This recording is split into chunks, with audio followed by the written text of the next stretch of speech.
interponer amparo. Muchas gracias, Laura. El plazo jurídico para interponer el amparo por actos de autoridad ya se había vencido dentro de este plazo, por lo que se analiza que los casos que se pudiesen presentar en las mismas circunstancias, aunque hayan sido el año pasado, tendríamos que revisar la condición administrativa y jurídica en la que se encuentran, las condiciones en las que se dio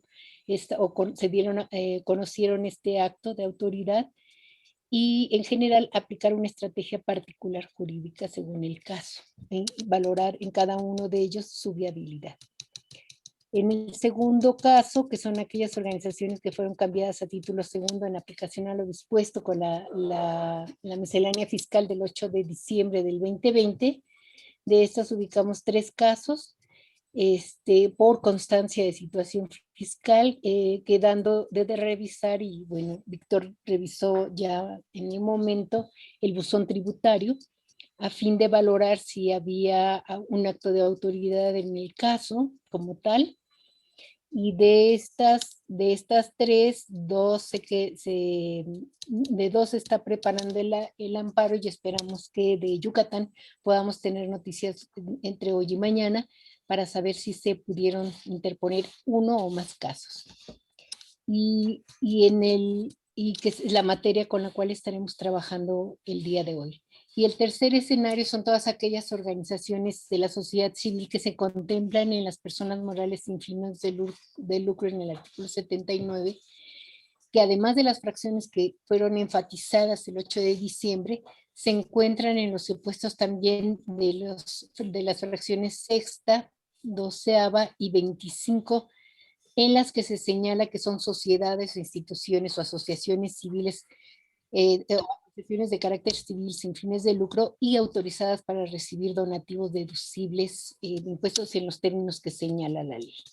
Es decir, en una revisión concienzuda de toda la ley, todos los supuestos relacionados con las personas morales sin fines de lucro, que somos las asociaciones civiles en este caso, nos encontramos ya en el mismo supuesto. Pero que hasta el momento no hemos recibido ninguna notificación de traslado al título 8, ni con base en la última resolución de la miscelánea fiscal del 8 de diciembre. Laura, nuestra compañera Laura Zapata, les denominaba, estamos en el limbo, pero digamos, está determinado ya en la ley, ¿no? En particular.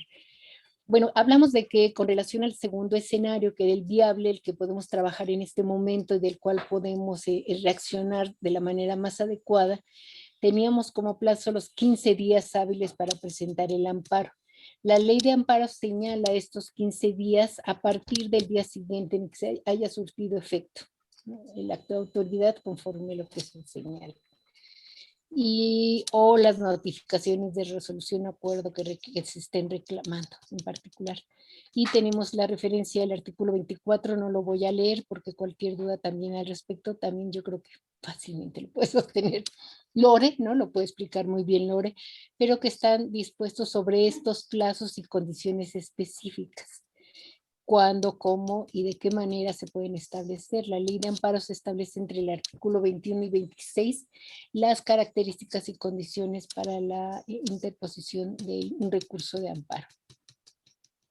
Finalmente, los lugares para interponer los amparos tienen que ver con los tribunales de apelaciones, pero en este caso también establecimos una estrategia en la que pudiera ser apoyada por compañeras y compañeros para poder llevar a cabo esta presentación.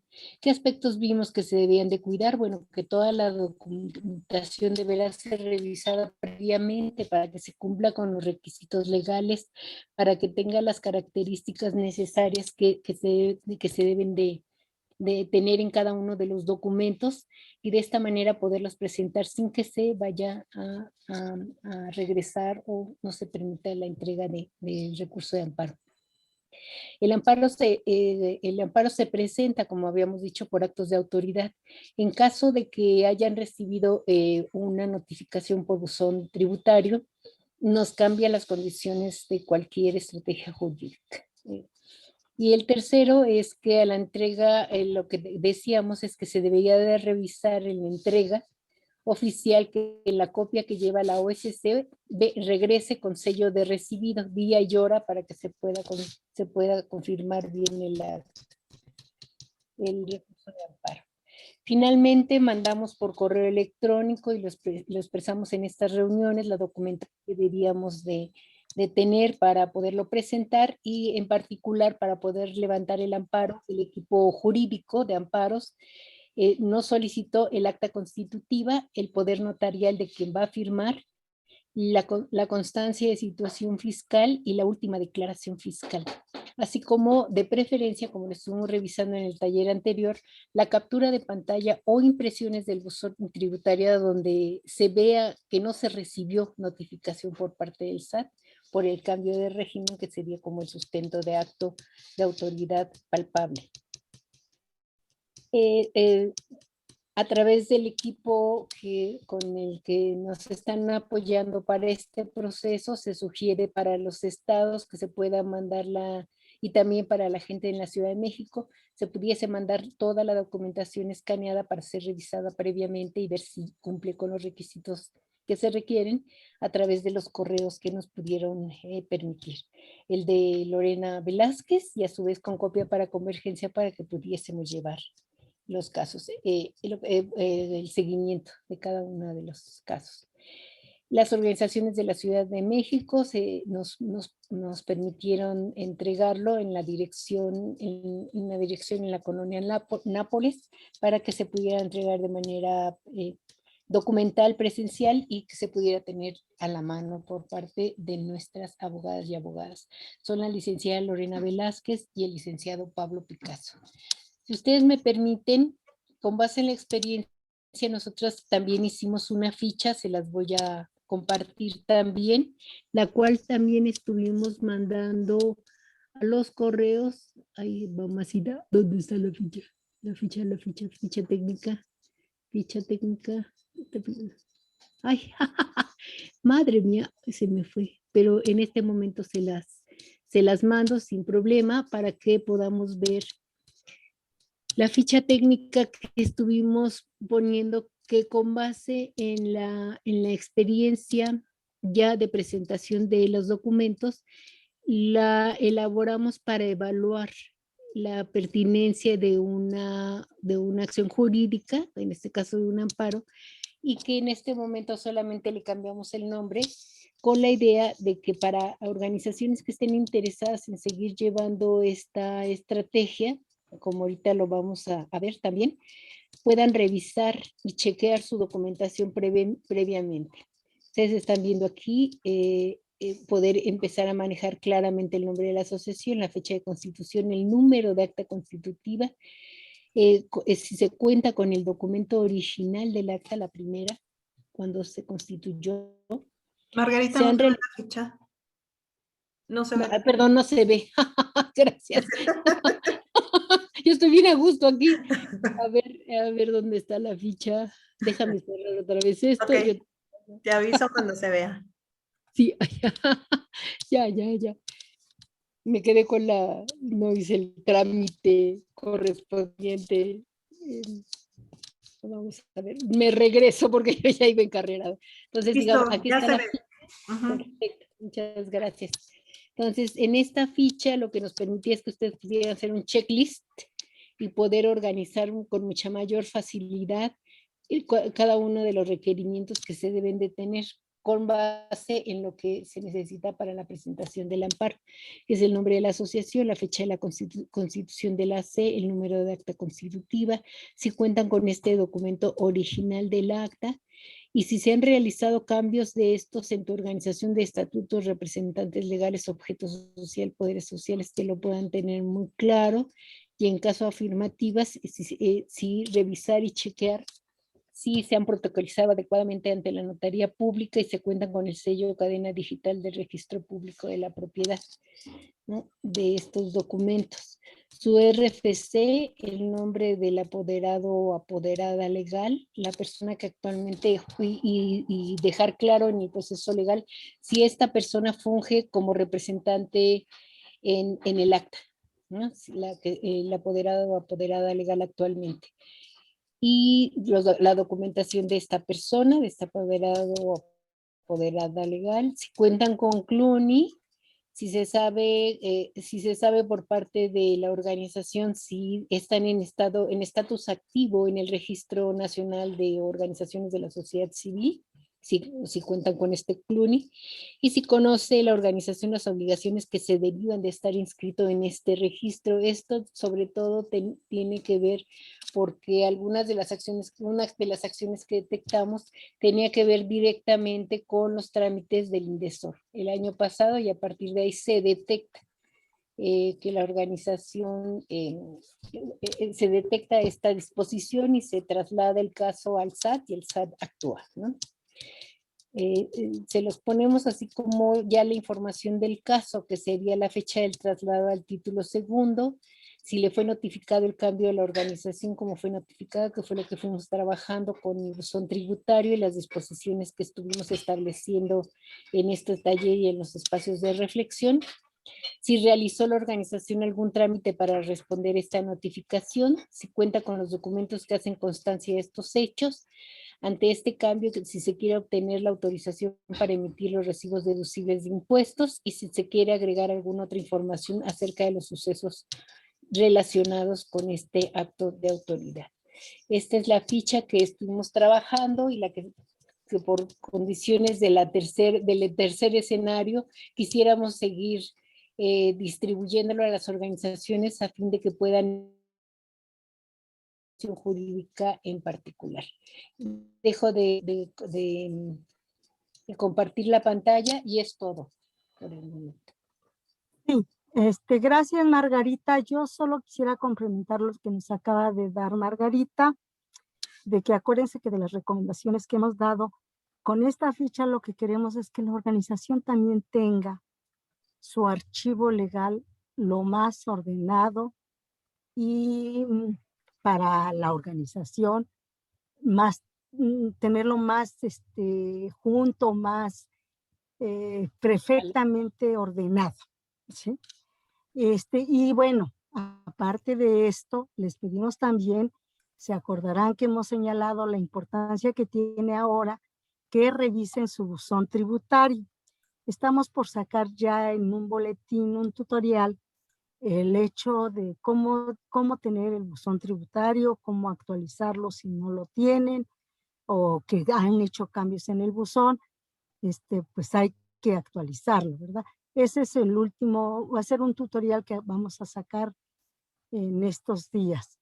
Y también ya tienen ustedes el tutorial de la constancia de situación fiscal y hemos recomendado que por favor mínimamente lo chequen una vez a la semana, porque no siempre se dan cuenta en el momento de cuándo les hicieron algún cambio, y si ustedes checan la constancia de situación fiscal, lo van a poder saber. Y hay un tutorial en la página de Convergencia, en el Facebook, en Twitter, si mal no recuerdo, en todos lados tenemos ese tutorial para que ustedes puedan tener la opción de ustedes sacar estas constancias de situación fiscal sin buscar o esperar a ver si el contador o alguien se lo saca. ¿Sí? Entonces, por favor, les recordamos y les recomendamos que hagan caso a que por favor atiendan nuestras recomendaciones, ¿verdad? Ahora vamos a pasar al espacio de intercambio. Nos va a acompañar en esta parte el contador Luis Salinas, que también nos ha estado acompañando en todo este tiempo, y bueno, esperando que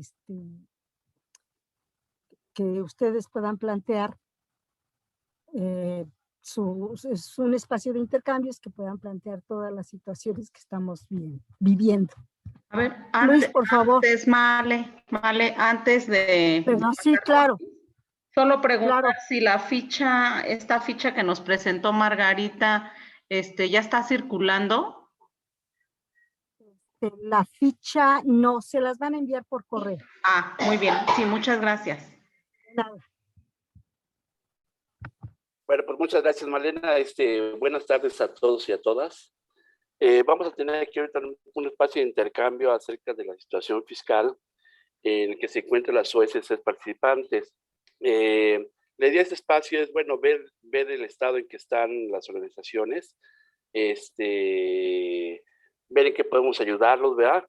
Y pues comentar sobre todo que sí es muy importante que en todos los casos, ¿verdad?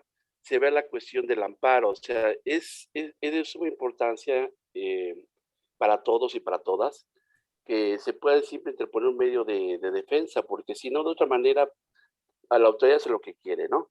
Entonces, entre más nos podamos defender y mejor podamos estar apoyando en ese sentido, va a ser mejor para todos, porque es importante siempre esa defensa, es siempre importante que esos derechos, ¿verdad? Se hagan valer, y en ese caso, por la vía sería la vía legal, que sería mediante el amparo.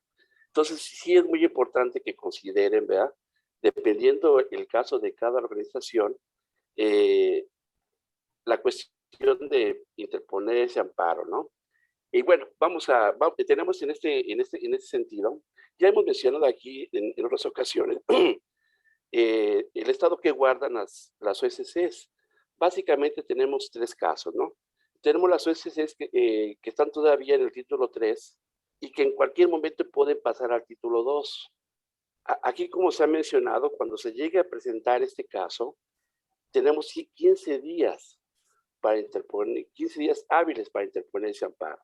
Sí es importante buscar este medio de defensa y no dejarlo pasar, porque si nos pasamos de ese tiempo, pues ya no vamos a poder prácticamente hacer nada, ¿no?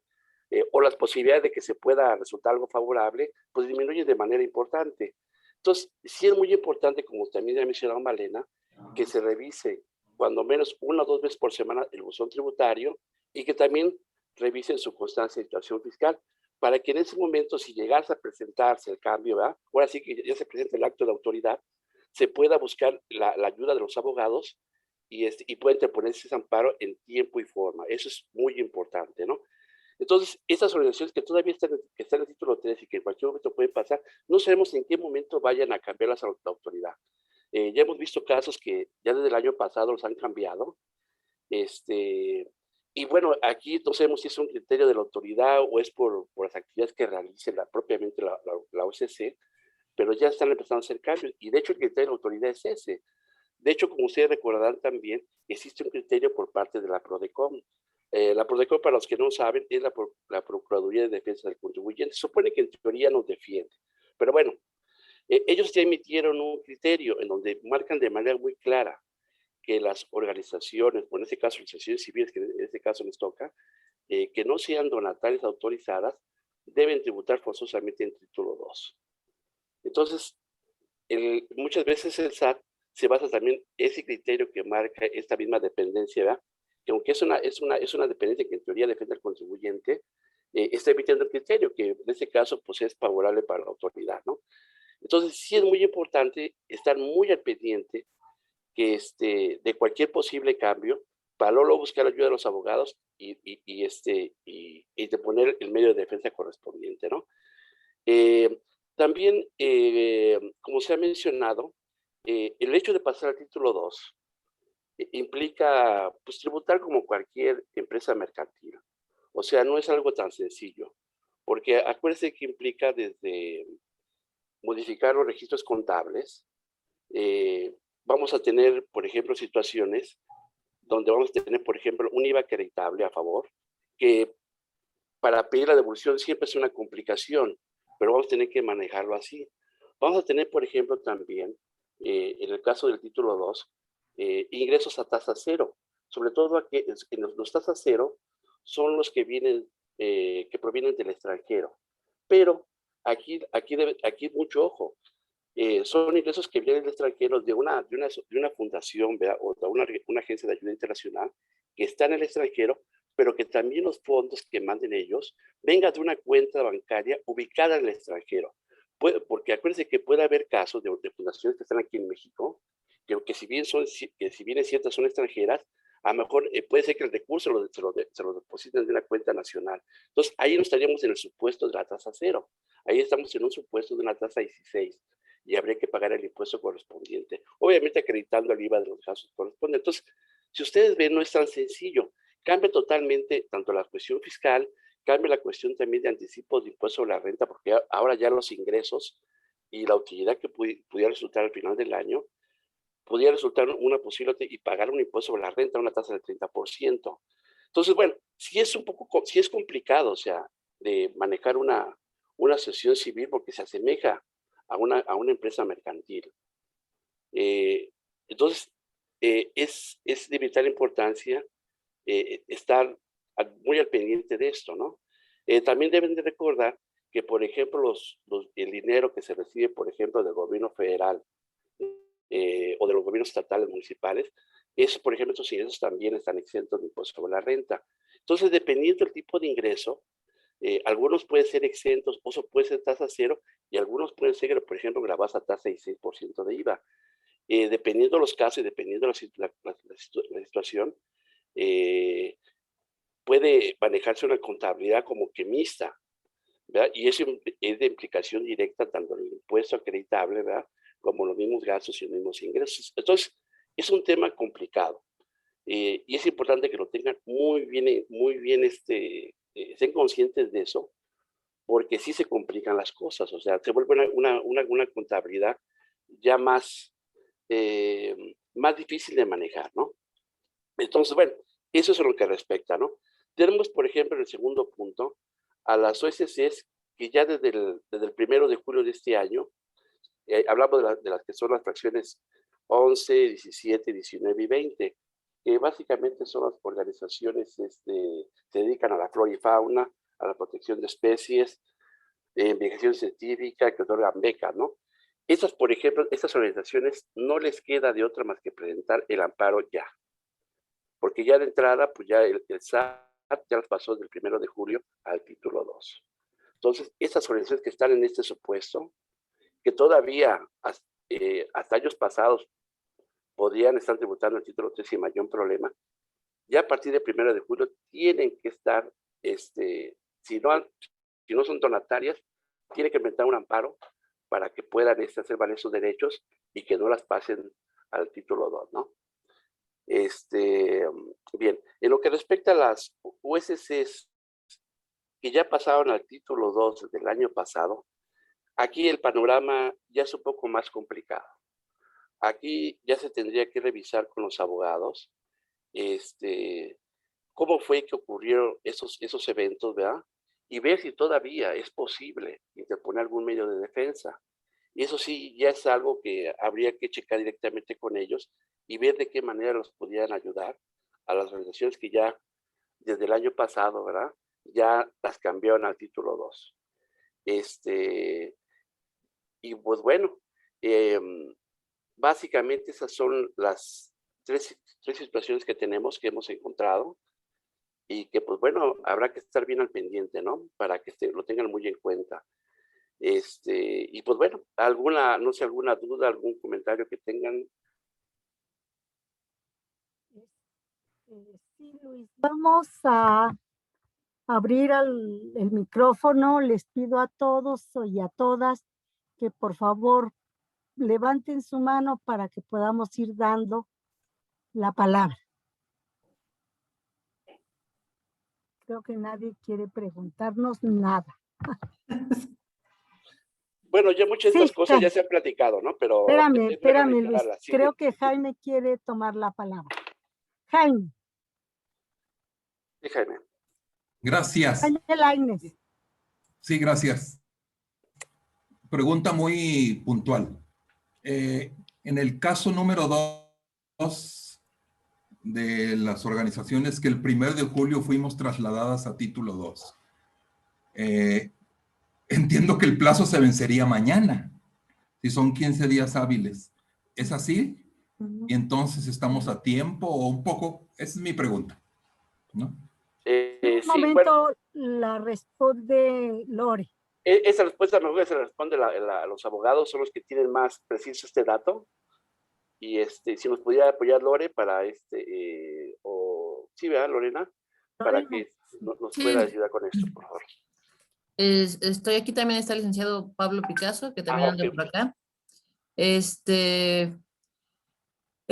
Los 15 días se tomarían a partir del primer acto de autoridad, que sería el día a partir del que se dieron cuenta de que los habían cambiado de una a otra.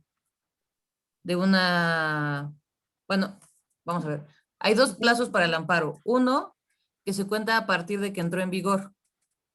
Entonces, a partir de que entró en vigor tenemos 30 días naturales, es decir, de calendario. Y por eso estábamos hablando del día 30 de este mes. Para el otro caso, para cuando ya los cambiaron de uno a otro, a otro título, se cuentan 15 días a partir de que el ciudadano conoce el acta de autoridad. Por eso era importante lo que Malena les comentaba de estar revisando su buzón tributario, porque en teoría tendrían que haberles notificado a través del buzón tributario que los cambiaban del título 3 al título 2. Si no aparece esa notificación, lo que vamos a hacer es crear ese acto de autoridad. ¿Cómo? Bueno, se van a tener que meter para sacar su constancia de situación fiscal. Esa constancia de situación fiscal aparece un día, una hora, o sea, aparece ese tipo de datos, y a partir de ahí vamos a contar los 15 días. ¿Sí me explico? Gracias. Sí, es decir, en el primer caso, cuando, ¿cómo le llamaste? Que sea, en el momento en que aplica o que se hace, que se aplica la norma. Ajá. Entiendo que fue a partir del 1 de julio de 2021. Así a partir de ahí son 30 días. Sí. Ok. Naturales. Naturales. Naturales. Ajá. En el otro caso es, si a mí me avisaron el día, bueno, si me avisaron antes del 1 de julio o después, 15 días a partir de eso. Sí, si les avisaron a través del buzón tributario, sí, 15 días a partir de eso. Si no les han avisado, que ya los cambiaron, pero ya los cambiaron, entonces lo que se hace es que se van a meter, sacan su cédula de identificación fiscal. En esta cédula dice cuándo se emitió, o sea, dice un día, cuándo se emitió. Por ejemplo, la podríamos sacar hoy. Entonces, hoy se emitió esa cédula y a partir de este momento yo me doy por enterado o enterada de que me cambiaron del título 3 al título 2 y a partir de hoy tengo 15 días para interponer el amparo, siempre y cuando no hayan, el SAT no haya notificado a través del buzón tributario. ¿Sí? ¿Queda claro? ¿Me expliqué bien? Queda claro, sí. ¿Alguien más que quiera hacer uso de la palabra? Alicia. Sí, Alicia. En nuestro caso, ¿cómo estuvo lo de nuestro amparo? Todavía está o sea, mañana se nos vence el plazo, ya está parado, o ya mejor nos resignamos y hacemos otra cosa. ¿Contestas, Lore? Es del Centro de Antonio de Montesinos. Centro de Estudios Sociales y Culturales Antonio de Montesinos. Ok. Sí. Licenciado Pablo, yo creo que él tendría más facilidad porque él tiene los documentos. Afirmativo. Hola, buenas tardes. Buenas tardes. Buenas tardes. Oiga, señor Jaime, particularmente con su caso, bueno, tengo que decir que Montesinos es la única asociación que se ha presentado a traer los documentos aquí a la oficina, ¿no? Ha habido un rezago, pues yo considero que importante, pero bueno, vamos a estar pendientes, ¿no? La situación de usted, señor Lainez, bueno, es el amparo que estoy elaborando, ¿no? El de usted va a servir de modelo para hacer todos los demás. Aquí hay una confusión que se presenta desde el momento en que se dice tajantemente que o son 15 días o son 30 días, ¿no? Que viene desde una cuestión, o sea, como mucho más profunda respecto de la división de las normas, porque hay bueno, cuando uno estudia derecho, lo primero que nos dicen hay normas autoaplicativas y heteroaplicativas, ¿no? Vamos a poner en contexto todo esto por lo siguiente, ¿no? Las autoaplicativas, que en este caso sería lo que estaríamos combatiendo, generalmente se denomina así a las que entran en vigor y restringen un derecho por el simple hecho de entrar en vigor, ¿no? Entonces, cuando entra en vigencia estas reformas a las fracciones del artículo 79, que fue a partir del 1 de julio, tendríamos los 30 días para combatirlas, ¿no?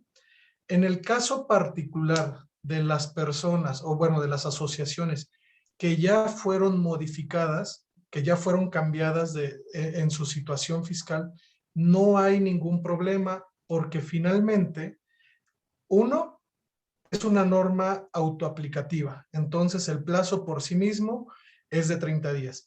Y en dado caso que pudiese interpretarse que fuese una cuestión heteroaplicativa porque ya lo cambiaron, porque ya hubo un acto de autoridad, en este particular caso no hay ningún problema porque lo único que va a pasar es que les vamos a solicitar una nueva impresión.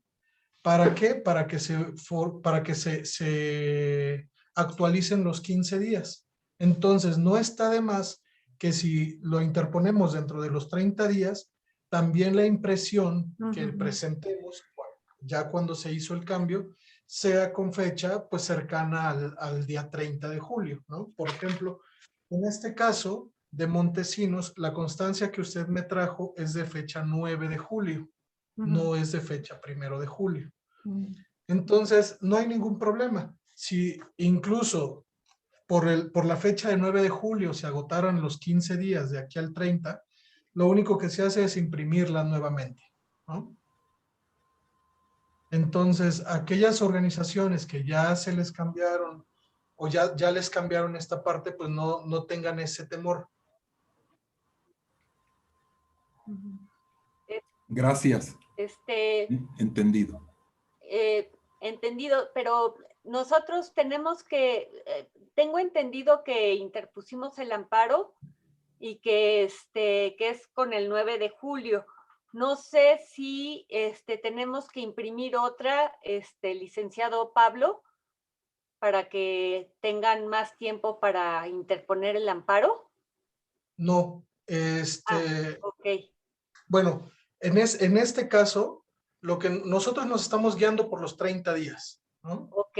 Esta parte de volver a imprimir y todo eso solamente es ante el temor de que ya se haya cambiado, pues, ¿no? Ok, ok. Pero Muchas gracias, licenciado. El criterio que vamos a manejar es un amparo en contra de la reforma y no en contra de un acto en particular. O sea, es decir, en contra de una ley autoaplicativa. 30 días. Correcto. ¿Alguien más? Es decir, es más amplio. Ya. Víctor. Gracias. Gracias.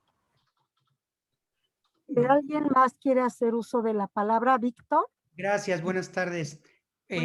Bueno, yo como lo comenté en la reunión pasada, nosotros estamos en Michoacán y ya fuimos cambiados al régimen. Yo recibí los correos y envié nuestros documentos para una revisión, pero ya no recibí retroalimentación, aunque ya de antemano sabíamos que iba a ser difícil para nosotros interponer el amparo porque las fechas estaban muy cerradas aquí en Michoacán. Yo acabo de ver el buzón tributario y no hay ningún aviso, pero la constancia la imprimí, la que yo imprimí fue del día 2 de julio, donde ya vi el cambio. Entonces, por la cuestión de los tiempos de estos 15 días, yo creo que estamos sobrepasados totalmente, con dificultad de poder cumplir con esa fecha, y más bien quisiéramos saber qué procede, qué es lo que vamos a poder hacer o ya no vamos a poder hacer nada al respecto, dado que está realmente muy complicado interponer el amparo aquí en Morelia, en este caso, con esta situación, porque les digo, desde el 2 de julio yo revisé y fui cuando me di cuenta.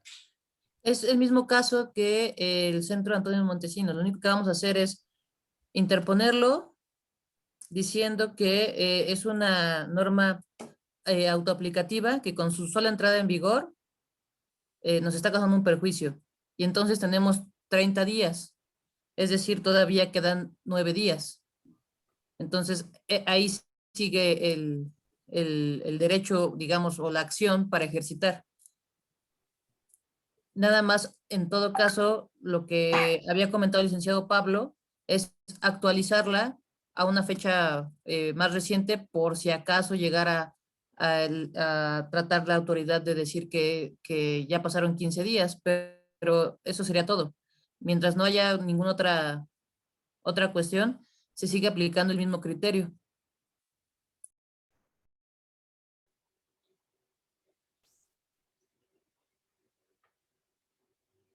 Entonces, ¿nos ayudarían con el documento del amparo ya una vez revisado los...? Sí, claro.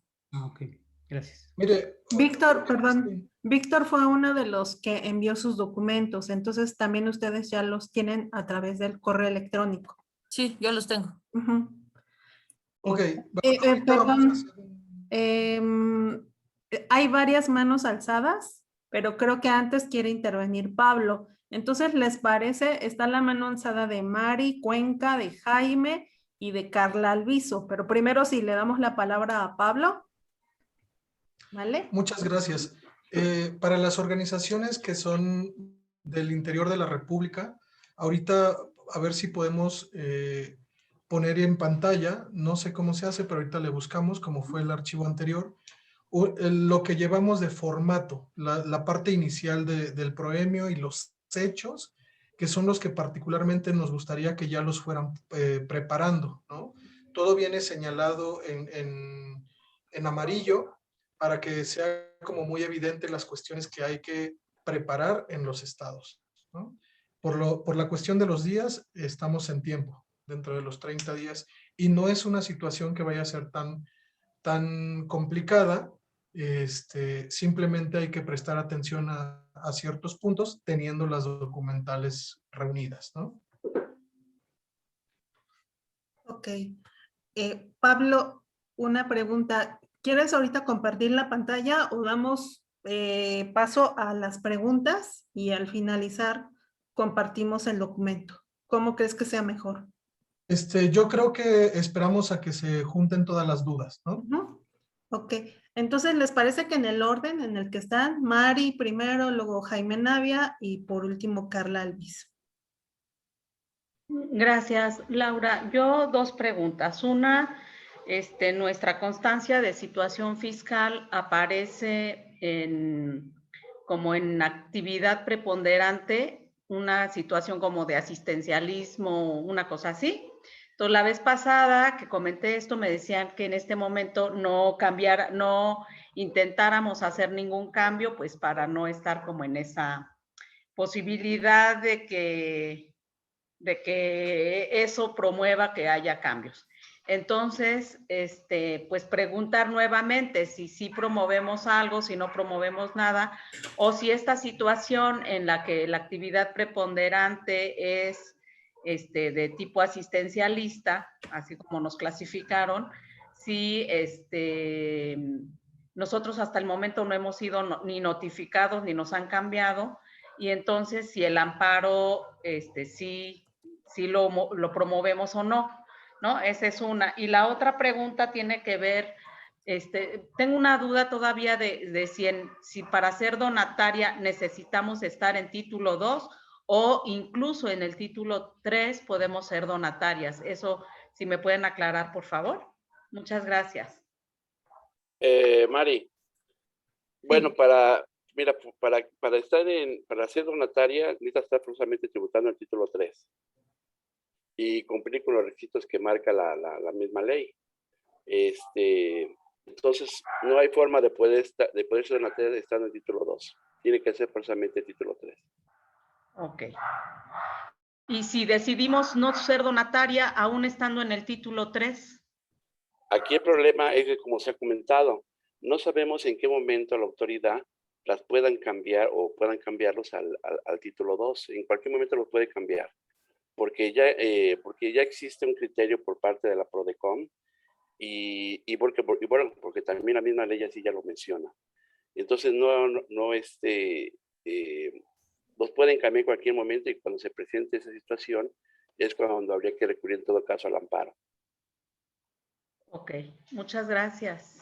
De nada. Listo. Adelante, Jaime Navia. Hola, buenas tardes. Buenas Me presento rápidamente. Soy Jaime de Gira y no pude conectarme la otra vez porque yo estaba fuera. Entonces voy a estar bastante novato y bastante como niño chiquito preguntando por qué y qué. Entonces yo tengo muchas dudas y estuvimos platicando con Víctor hace unos días y más o menos me informó de la situación. Yo tengo exageradas dudas, pero tres principales. Este acto de autoridad es irrevocable, no se puede uno cambiar de nivel de actividad que lo vuelva a poner en ese título 2 o 3 al que corresponda la que no es, la que sería no lucrativa y que no nos traten como empresa, como dice Luis. Y en particular yo los oigo y he leído un poco lo que mandaron, que automáticamente por estar en una de esas deberíamos ser donatarias y si no lo fuimos, es el hecho que nos convierte en cambiables. Si fuéramos donatarias ya no nos hubieran cambiado, esa es la segunda. Pero la que más me preocuparía es, y más o menos lo externó Víctor,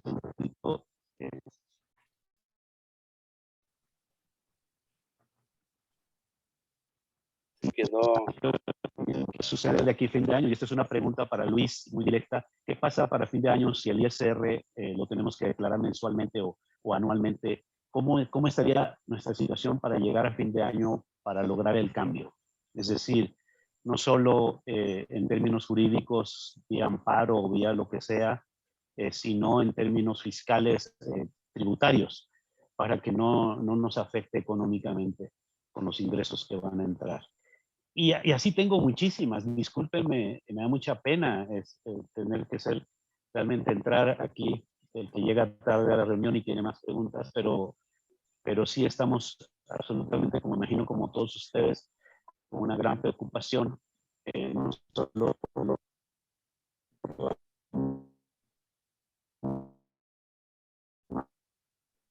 Escucha entrecortado, ¿verdad? Muy entrecortado. Gracias y mucho gusto a todos. Jaime, al final te escuché un poco entrecortado, pero bueno, mira, en relación a lo que comentas, mira, suponiendo que, por ejemplo, ustedes como organización, el SAT las pase al título 2, o sea, como si fuera una empresa mercantil. Aquí lo que se debe tener cuidado es que al cierre del año, su remanente, que en este caso para efectos fiscales se considera utilidad fiscal,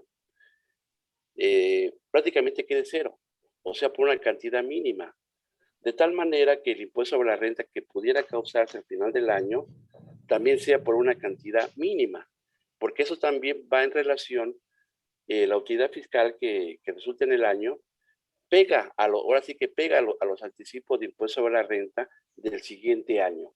Entonces, sí es importante que al final, o sea, por ejemplo, si son títulos, si queda en el título 2, cuidar que al final del año pues se gaste en todo, o sea, lo mismo que ingrese, sea lo mismo que se gaste.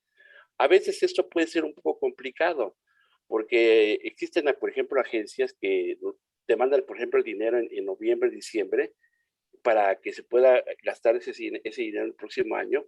Entonces puede resultar a veces difícil quedar en ceros o quedar con un remanente muy pequeño, ¿no?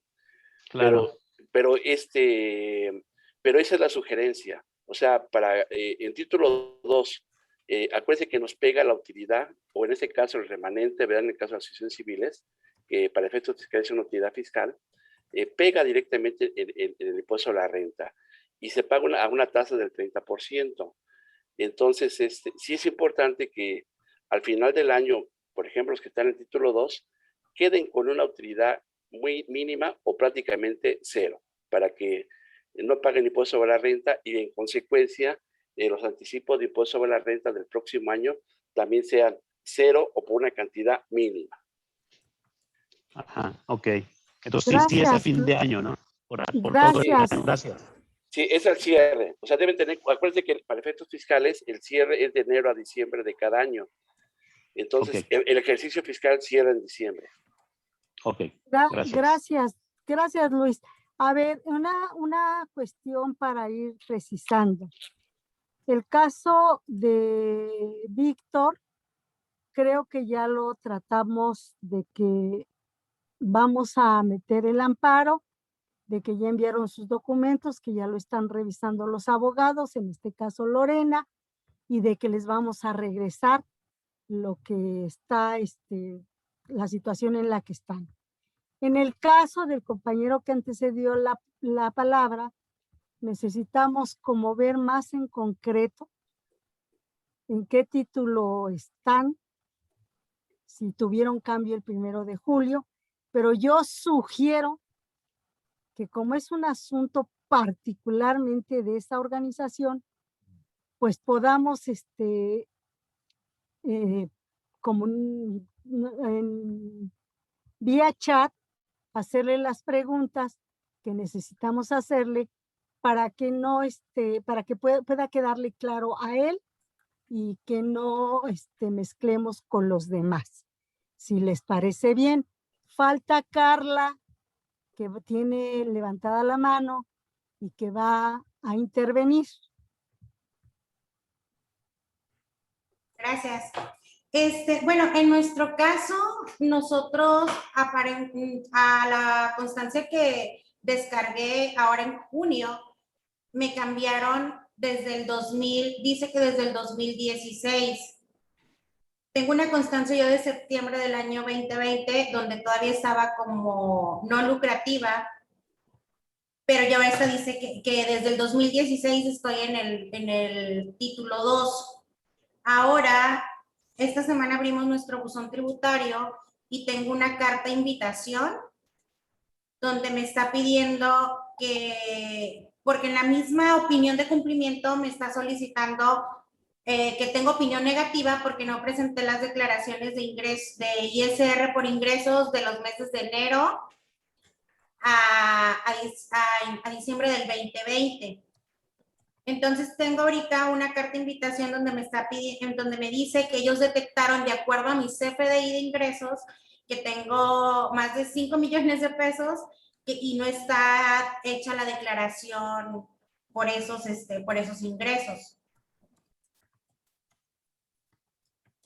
¿Con qué fecha viste el buzón tributario, Carla? Ahora esta semana. ¿Cuándo les llegó en esta semana? El lunes 19.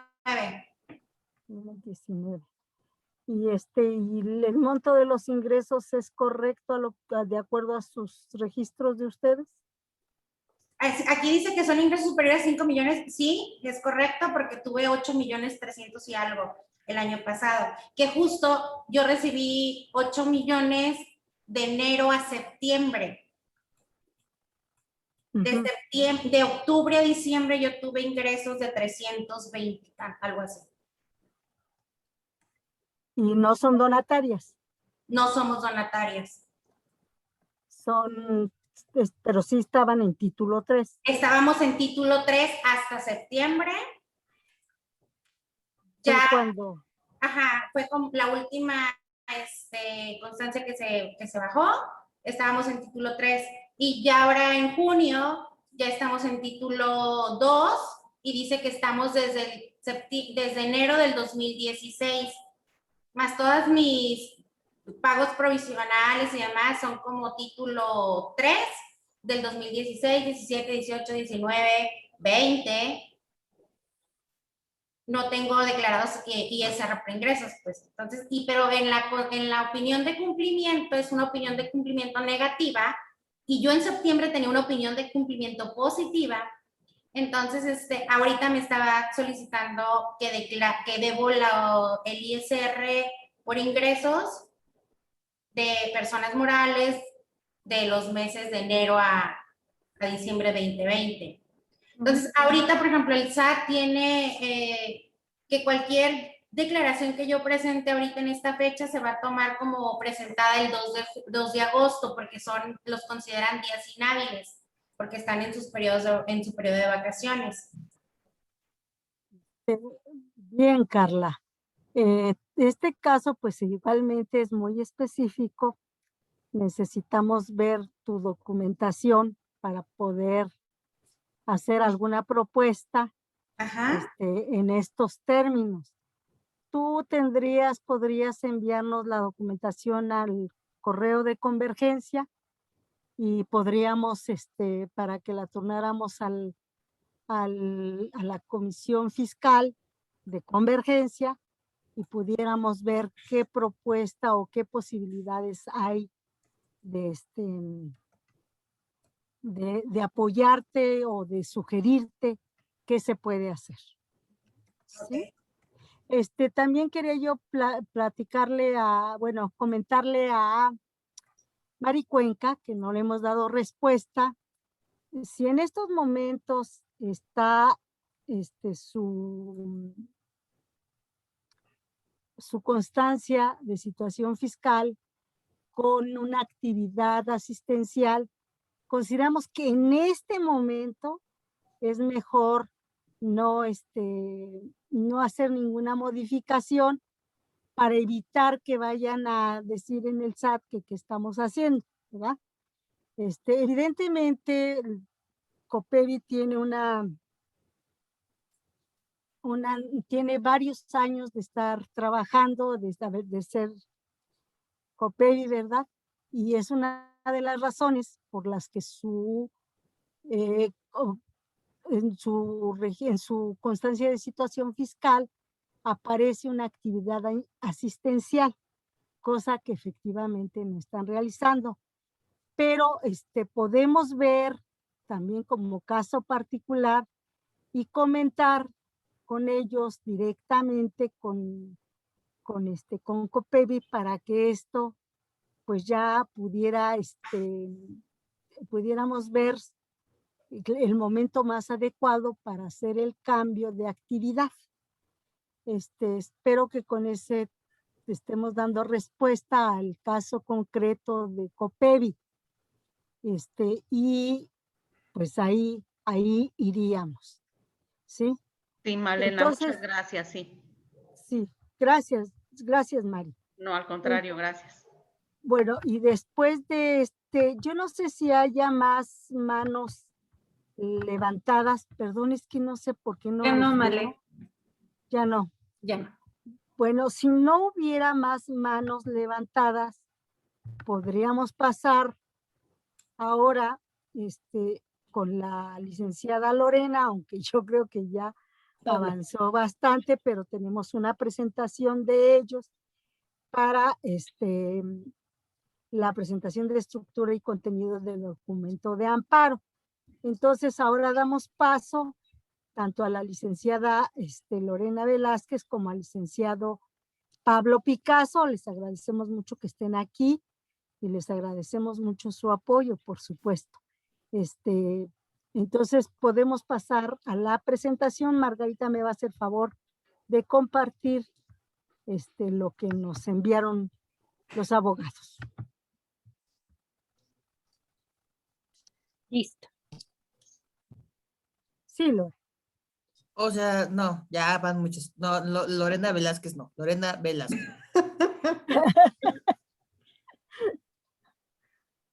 Dani Pablo, ¿no? Ya se los pusimos aquí. No sé, Pablo, si tú quieres empezar. Sí, claro.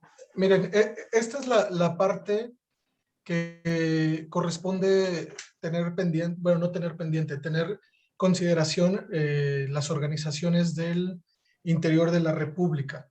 Son situaciones marcadas en amarillo que les vamos a ir explicando, ¿no? Son muy fáciles. Donde dice quejoso, quejoso es la organización que interpone el amparo. Es cualquier persona que interpone el amparo. Ahí simplemente sería modificarle el nombre, ¿no? Con las siglas ACE o, bueno, el nombre como están constituidos. Después, La cuestión del juzgado de distrito, en la Ciudad de México, los juzgados están especializados por el gran número de asuntos que se conocen acá. Pues ya hay varias especialidades. La que nos compete es en materia administrativa. Aquí depende de quiénes vayan a interponer el amparo y dónde estén. Si son, digo, habría que hacer la consulta muy particular o tener la relación muy particular de quiénes sí se van a amparar para nosotros decirles si están o no están especializados los juzgados. Si no están especializados, que es en la gran mayoría de las ciudades del país, de los distritos judiciales, simplemente se le elimina y se deja juzgado de distrito en turno en la ciudad pues ya en la ciudad que les corresponde, ¿no? Por esa parte, pues no hay ninguna situación. Nuevamente es el proemio, bueno, seguimos con el proemio, que es el nombre del representante de la asociación. Un ejemplo, Juan Pérez Pérez, en mi carácter de apoderado legal de, nuevamente va el nombre de la asociación. Luego, personalidad que acredito en los términos del instrumento notarial número tal. Aquí son datos básicos que tienen que ver con el poder, no con el acta constitutiva. Bueno, si en el acta constitutiva desde ahí se les apoderó, entonces ese es el número de acta constitutiva pasado ante el notario público tal de la ciudad tal. Si no se les apoderó desde la Constitución, se tiene que poner el instrumento notarial en el que efectivamente les dieron poderes para pleitos y cobranzas, ¿no? Por la cuestión del domicilio, bueno, si podemos ir bajando, por favor. El domicilio, aquí se sugiere que sea el domicilio que ocupa la organización, o en su caso, donde haya regularmente gente que pueda recibir notificaciones. ¿Por qué? Porque finalmente si ponemos un domicilio donde no haya nadie, se complican un poco las cosas porque solamente les van a dejar una notificación pequeña pegada en la puerta y entonces tienen que acudir al juzgado a recoger la notificación que les iban a hacer. Entonces, por eso se sugiere que es donde haya gente que pueda recibirlo, ¿no? Y respecto de las personas que estén autorizadas, que es nombre de personas que puedan acudir al juzgado en caso de ser necesarias.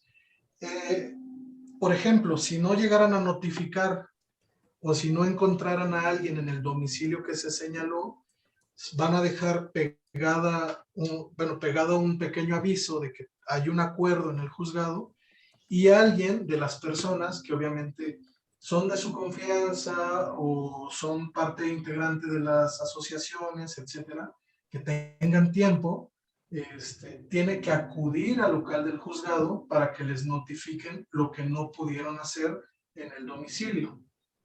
Entonces, son dos requisitos que si bien no son de fondo, sí son trascendentes para evitar cualquier tipo de contrariedad respecto de las notificaciones que tenga que hacer el juzgado. Después, si vamos bajando, pues es un proemio, son los fundamentos por los cuales se va a pedir el amparo, perdón. Nuevamente tenemos que señalar los mismos datos, ¿no? Nuevamente el nombre de la asociación, por conducto del suscrito, que es el representante. El quejoso, recordemos, es toda persona que interpone el amparo, sea física o sea moral. Terceros interesados en este caso particular no hay, sin embargo la ley nos exige que señalemos si existe o no existe un tercero interesado.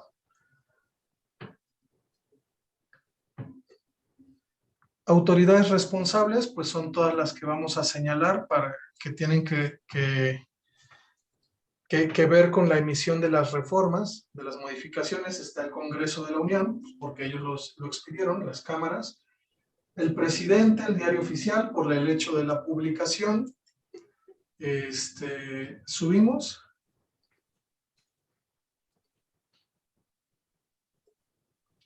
Y aquí en particular, el Servicio de Administración Tributaria, de quien vamos a reclamar la aplicación de las reformas a las fracciones del artículo 79 de la Ley del Impuesto sobre la Renta, así como todos los actos y procedimientos iniciados y que se inicien en contra de mi mandante y que deriven de los preceptos impugnados como inconstitucionales. Es decir, vamos a tratar de abarcar cualquier acto que quisiera hacer el SAT en virtud de estas reformas, de la entrada en vigor de estas reformas. Si podemos avanzar. Aquí están los hechos. Los hechos van a ser nuestros antecedentes por los cuales vamos a pedir el amparo, ¿no? Vamos a empezar con nuestra constitución, con la constitución de las asociaciones, y para lo cual debemos poner pues la fecha, el número de la escritura, el notario ante el cual fue protocolizado y el nombre el nombre de nuestra asociación. Si bajamos, vamos a tener que poner las actividades que se encuentran en el acta constitutiva, y está señalado aquí un ejemplo, el artículo 5º. Todas las asociaciones, más bien regularmente, traen esta cláusula, ¿no? Que es importante señalarla porque va a ser la base de la mayoría de nuestros fundamentos, que es: la asociación tendrá un carácter permanente y sin finalidades de lucro. Sus recursos se utilizarán para el cumplimiento de su objeto social. Este es un ejemplo que ya estamos trabajando, pero todas las escrituras debiesen traerlo. Si no lo traen, no pasa nada, ¿no? La naturaleza jurídica, a final de cuentas, de las asociaciones, pues no son con fines de lucro. El punto 3 es la cuestión del poder.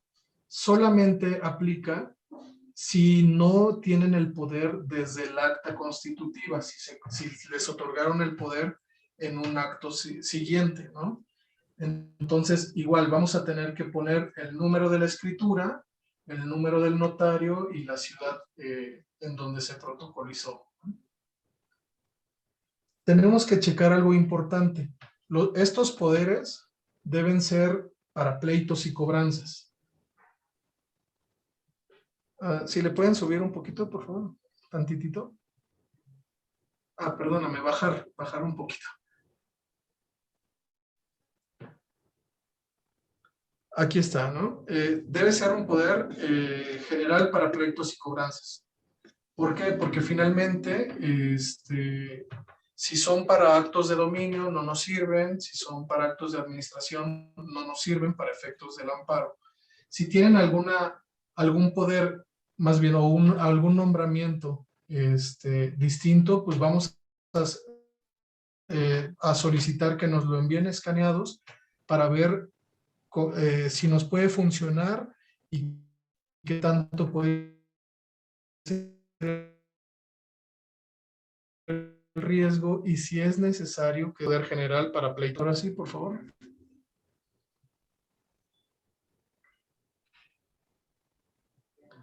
Aquí, por ejemplo, en el caso de Montesinos, Montesinos tenía una cédula de inscripción, nos presentó una cédula de inscripción en el registro federal, que fue desde hace muchos años, en el 80 y tantos. Entonces, vamos a poner desde cuándo nos dimos de alta y cuál fue la actividad con la que se registró inicialmente, si es que la llegan a tener, ¿no? Si no, vamos a tener que buscar una cédula de identificación fiscal previamente a julio de 2021 o antes de que se les hiciera la modificación como actividad empresarial, ¿no? Vamos a poner la fecha de esa impresión, si es que la tenemos, las actividades, bajamos un poco, las actividades que se tenían registradas previamente. En este caso, por ejemplo, bajamos un poquito, por favor.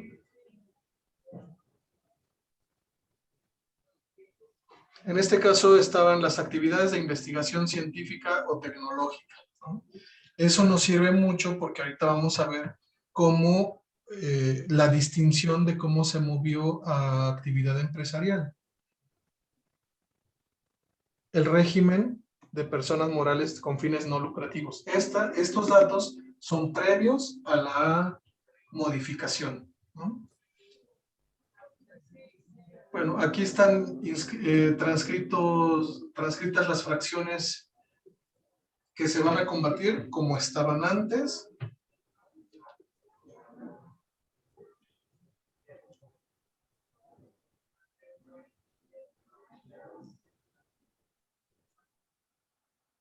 Luego viene la narración de los hechos, de que el 8 de diciembre se publicó el decreto, que particularmente va a ser el que vamos contra el cual nos vamos a amparar, perdón. Está transcrita la modificación y resaltada la parte en donde se está exigiendo ahora la autorización para recibir donativos deducibles en los términos del impuesto sobre la renta. Esa es la modificación contra la cual nos vamos a amparar.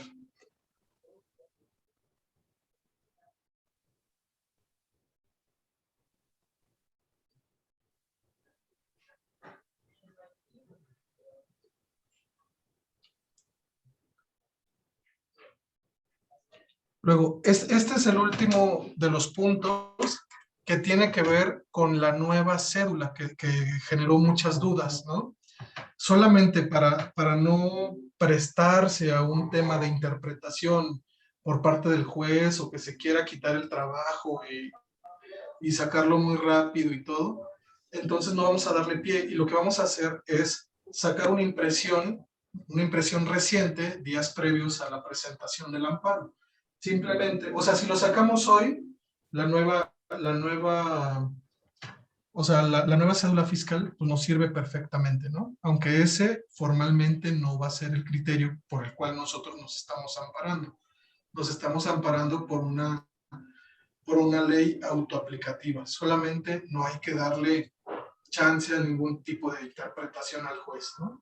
Entonces, por ejemplo, en este caso, que estoy tomando como ejemplo, que fue el de Montesinos, me presentó una donde ya estaba el cambio a un régimen general de ley de personas morales.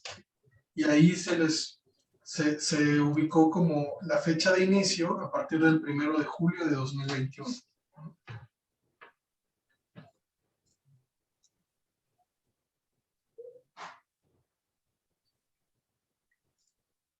Y bueno, a raíz de esa modificación, pues se cambiaron las obligaciones. Los apartados de obligaciones, pues ya aquí a Montesinos se le puso que tenía la obligación de hacer la declaración de ISR del ejercicio por personas morales, pago provisional trimestral del ISR de personas morales por inicio del segundo ejercicio y pago provisional mensual de ISR a personas morales del régimen general. Esos son rubros que vienen en su caso, si ya se los cambiaron, en su cédula, en la impresión de la cédula fiscal, ¿no? Ahora, si no se ha cambiado, no importa, únicamente vamos a omitir estos dos párrafos y los efectos del amparo van a ser los mismos, porque estaríamos...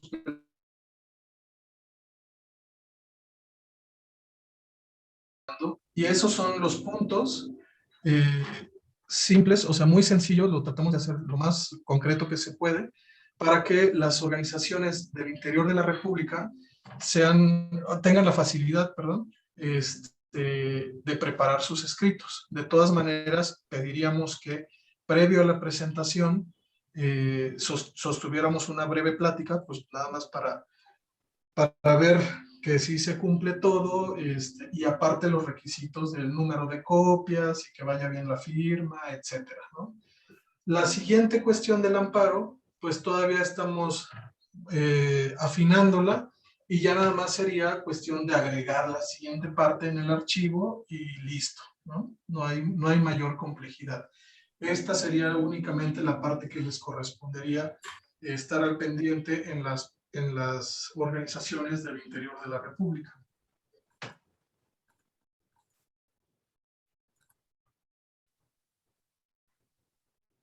No sé si Muy tengan bien. Ajá. Hay que pasar a dudas, ¿no? Ya preguntas, me parece muy bien. ¿Voy a quitarla o la dejo mientras haya dudas y preguntas? Pues, Víctor tiene una pregunta, Víctor Berrueta. sí. Mira, dice, una duda, si interponemos el amparo, ¿se puede en paralelo buscar el trámite de donataria para volver al título 3 o son procesos excluyentes? Se puede hacer sin ningún problema. Ok, perfecto. Si les llegaran a otorgar, bueno, si les sale favorable el trámite, lo único que va a pasar es que el SAT le va a avisar al juzgado, pues que ya tienen la autorización y que el amparo pues ya no es necesario. Perfecto. Ok, Ujú. Sí, Gracias. una cosa no excluye a la otra, eso sí. Ok, pues ahí está Víctor. Listo. Excelente, muchas ¿Alguna- gracias. Gracias, Luis. Gracias, Pablo. ¿Alguna otra pregunta sobre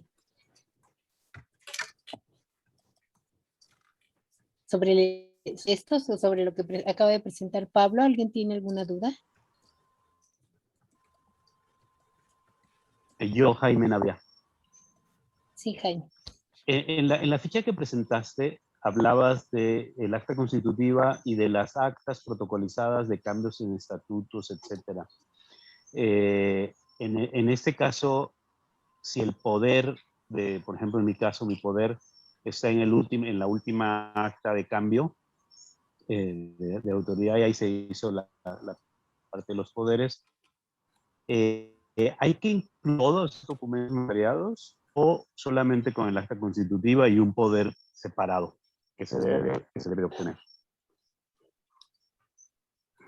Sí, Pablo, sí. O sea, si tienen que agregarse en certificados, esa es la pregunta. No, poderes.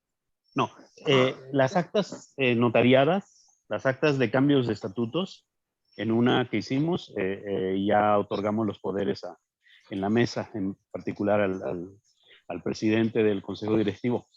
Y esa acta notariada hay que entregarla o se tiene que sacar un poder específico para pleitos y cobranzas. Porque no está en el acta constitutiva, como tú decías hace un rato. Ah, no, se entrega una copia certificada. Ahí sí, del poder. Del poder. Entonces hay que sacar los poderes. Así es. Usted ya me dejó Gracias. una copia certificada de su poder, de hecho. No sé si recuerdo. Sí. Ajá. No, pero es Jaime Sí, Víctor, ¿no? Navia. Víctor te la entregó. Es diferente a Jaime Laya. Soy Jaime Navia. Así. Perdóneme. Somos tocayos, pero... Sí. Es que estoy viendo en la pantalla al señor Jaime Lainez. Voy a detener la No se preocupe. para que puedas vernos. Ajá. A ver, Navia, si puedes. Jaime, si el poder usted lo tiene en distinto instrumento, o sea, si no estuvo desde la Constitución y se lo otorgaron en otro instrumento, solamente necesitamos copia certificada del poder, o sea, del instrumento donde está. Lo del acta de creación, de constitución, puede ir en copia simple, no pasa nada. Ok. Gracias. Pero el poder sí, ese sí va en certificado. El poder sí va certificado. Muy bien, para que le quede claro entonces a Jaime. ¿Alguna otra persona tiene otra pregunta por allí respecto del amparo directamente? Está Jaime. Jaime. Jaime Lainez. Gracias. Ahora sí, Lainez. Perdóneme. No, gracias, Pablo. No se preocupe. A ver, en la línea de las preguntas de Víctor, a ver, en el supuesto, yo digo que procede, para no invocar a los demonios, ¿no? Pero en el caso de que no procede, automáticamente, bueno, sí, quedo en título 2 y en ese momento, si es de mi decisión, tramito el ser donataria, pero no hay sanciones porque en el Inter yo tenía un amparo. por no haber, o sea, no hay sanciones por no haberme vuelto donataria en tiempo y forma. No sé si me explico la pregunta. O si hay sanciones, ¿no? O si hay O si hubiese sanciones. sanciones. Es decir, a ver, Supongo que independientemente nos de que quedamos usted con quiso 30 meter un días. amparo, pero como no funcionó, ándele, le sancionamos porque desde hace meses usted debería haber estado en título 2 o hacerse donatario. ¿Me explico?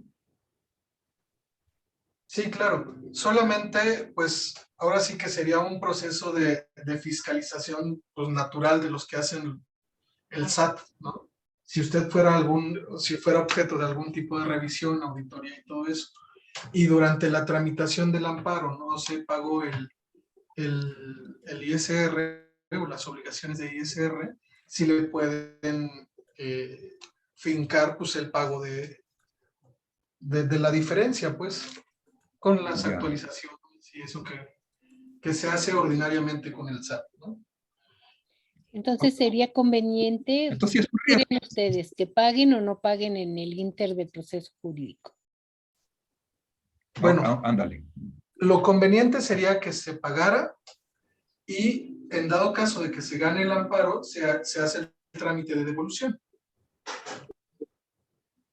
Ya sea el de devolución o el de compensación para otro tipo de impuestos, ¿no? Sí, ya aquí en este caso, Jaime, si fuera favorable el amparo y se supone que se hubieran pagado los impuestos sobre la renta, aquí lo que se hace es que, bueno, en primer lugar, el SAT tendría que cambiarlo de título 2 a título 3. Y ya en ese momento se presentarían declaraciones complementarias. Y aquí lo correcto sería, se manejaría como un pago de lo indebido. Ese pago de lo indebido es sujeto de devolución o compensación de impuestos contra futuros pagos, por ejemplo, de retenciones de impuestos sobre la renta. Eso se podía, por ejemplo, compensar. Por ejemplo, retenciones de salarios o asimilados. Ahí se podía, por ejemplo, compensar esos pagos hechos de manera indebida. Gracias. Gracias a ambos. De nada.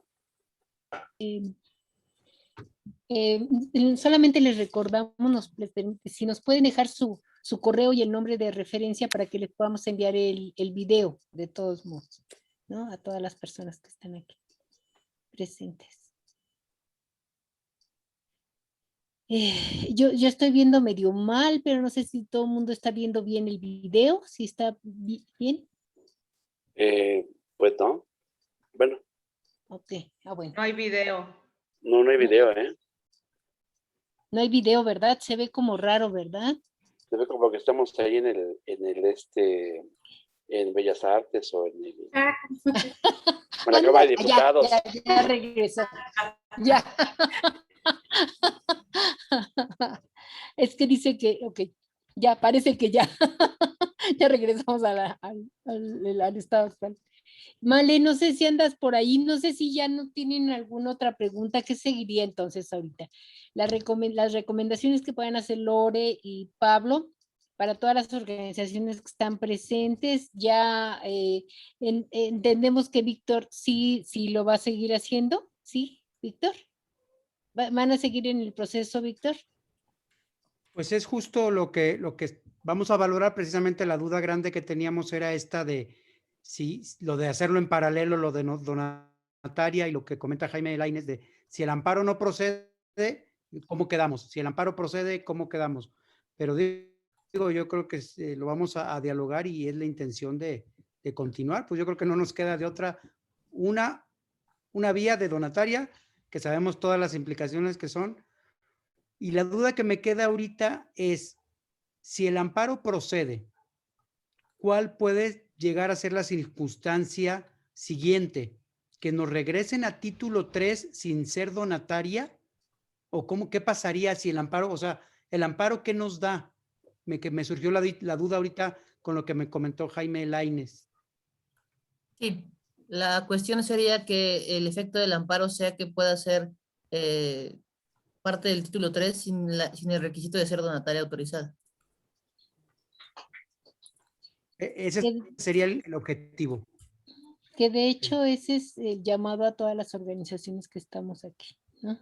O sea, que podamos pelear para que no nos obliguen a ser donatarios. O sea, Sí. quienes quieran ser donatarios Que por nos su dejen propio aportar. interés y conveniencia que lo sean, pero quienes no nos deben de obligar. Ahora solamente recuerden que si, por ejemplo, ahorita ya están en el título 2 y van a cumplir con las obligaciones del título 2, esto implica hacer un cambio en su contabilidad.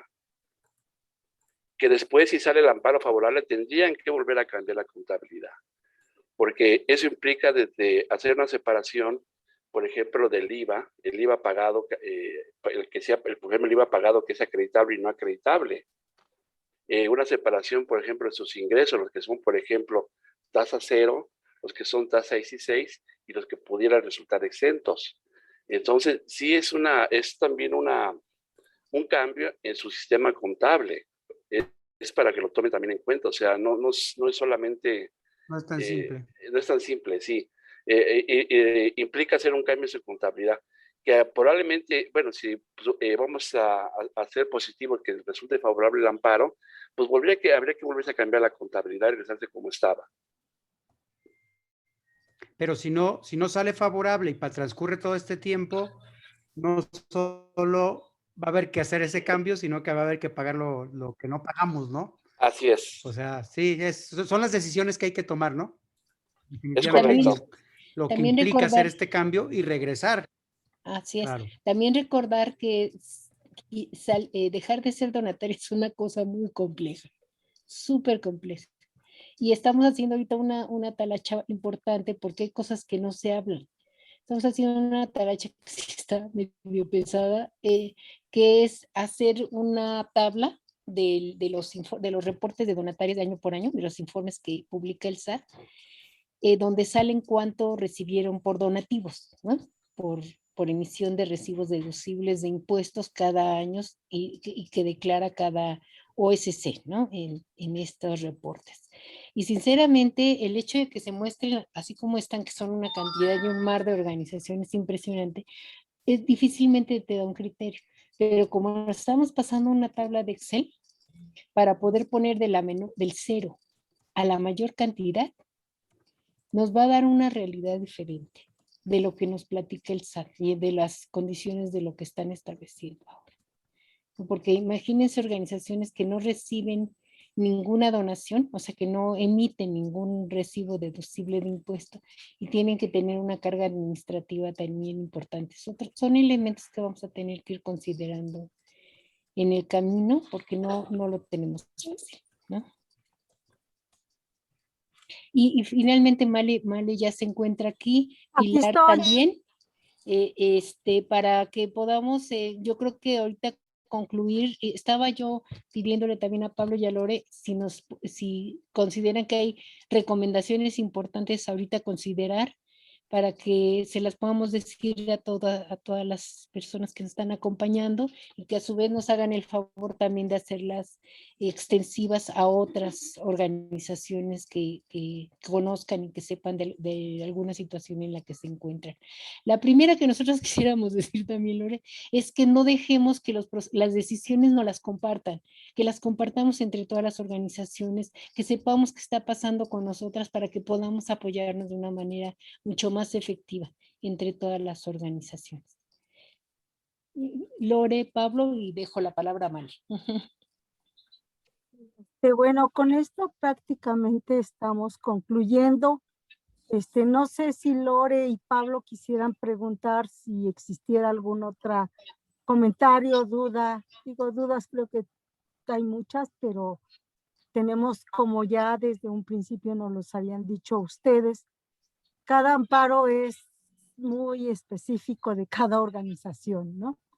Y eso pues lo estamos viendo desde el principio en que se planteó los 3 escenarios que estamos viviendo las organizaciones, es decir, los que estamos, como diría Laura, en el limbo, los que estamos, los que nos cambiaron, que somos de la fracción 11, 15, no, 17, 19 y 20, que es el segundo escenario que habíamos dicho, Y el primer escenario, que es aquellas que traen ya, fueron cambiadas a título 2 desde el año pasado. Entonces, recordando todo eso, ¿verdad? Y preguntarle a Lore que si tenemos alguna duda al respecto hoy, y sabemos que hay 3 escenarios en la mesa, y bueno, trataremos de ir desahogando cada una de las situaciones que aquí se han planteado. Lore, Pablo. ¿Dudas? Yo no tengo. No, recomendaciones. Recomendaciones o algo. Sí, deje de preguntar, no sé, no tengo dudas. Pues solamente, ajá, Pablo. Perdón, una recomendación a las organizaciones del interior de la República, bueno, a todas que tengan la espinita o estén en el proceso de deliberar si se van a amparar o no, manden previamente el poder notarial escaneado para que nosotros podamos revisarlo y decirles si efectivamente les funciona o si es necesario llevar a cabo alguna modificación o protocolización o algo así, ¿no? Perfecto. Bueno, ya tenemos ahora otra recomendación y es absolutamente de carácter legal. Bueno, le voy a ceder la palabra a Pili, porque es quien nos va a hacer favor de cerrar esta sesión y de ver qué vamos a programar más adelante. Pili, tienes el uso de la palabra.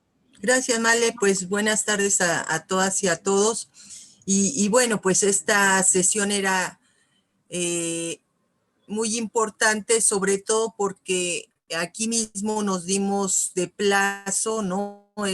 Esta semana para meter los amparos, sobre todo en ese escenario 2 de aquellas organizaciones que después del 1 de julio las transfirieron sin aviso alguno, del título 3 al título 2.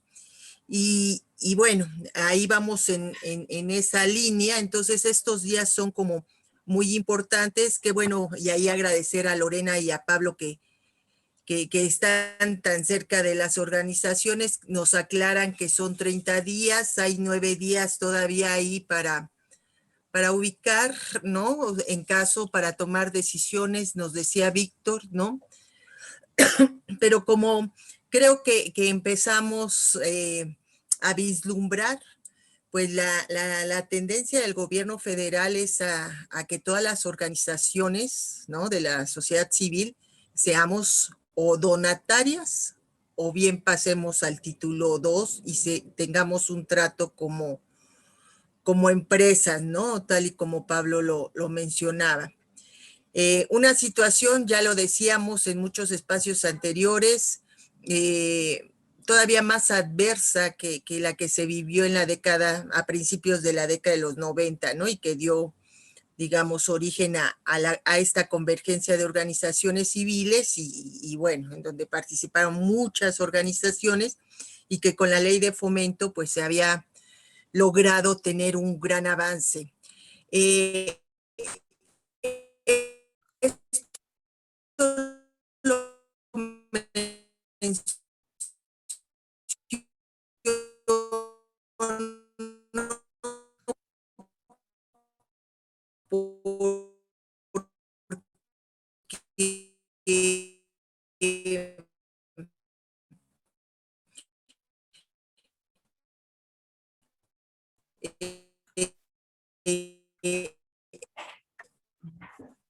ubicar que la situación fiscal es uno de los temas de una agenda mucho más amplia, que este espacio no excluye el otro. Estaríamos viendo que quizá para 2 semanas tengamos nuevamente esta reunión amplia de seguimiento. La fecha ya en particular la tendrán ustedes de su conocimiento.